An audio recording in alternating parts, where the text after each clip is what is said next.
হ্যাঁ। মশলা দিয়ে এখন কষাচ্ছ? হ্যাঁ, ভালো করে কষিয়ে নেবো, নিয়ে তারপরে জল ঢেলে দেবো। আচ্ছা। তারপরে হয়ে এলে তখন ধনেপাতা দিয়ে নামিয়ে দেবো। এটা কি কি মশলা এখন দিলে? এটা আদা, রসুন, পেঁয়াজ, কাঁচা লঙ্কা সব আছে। আচ্ছা। আর সঙ্গে কাঁচা হলুদও রয়েছে মশলার সঙ্গে। হ্যাঁ, কাঁচা হলুদটা তো খুবই অ্যান্টিসেপটিকের কাজ করে, সুতরাং ওটা শরীরের জন্য খুবই উপকার। বাহ, এরপরে কি করবে? এটাকে শুকনো শুকনো করে নামাবে? হ্যাঁ, একদম জল দিয়ে অল্প করে জল দেবো, যেহেতু আচ্ছা। ঘেটে গেছে। আচ্ছা সব রকম তো ঘেটে গেছে। আচ্ছা। অল্প জল দিয়ে একদম শুকনো শুকনো হয়ে গেলে তারপর লাস্টের দিকে ধনেপাতা দিয়ে নামিয়ে দিবি।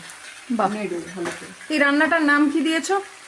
এটা পেঁয়াজ কলি আলু বেগুন দিয়ে একটা তরকারি, চিংড়ি মাছ দিয়ে। আমিষ তরকারি? হ্যাঁ।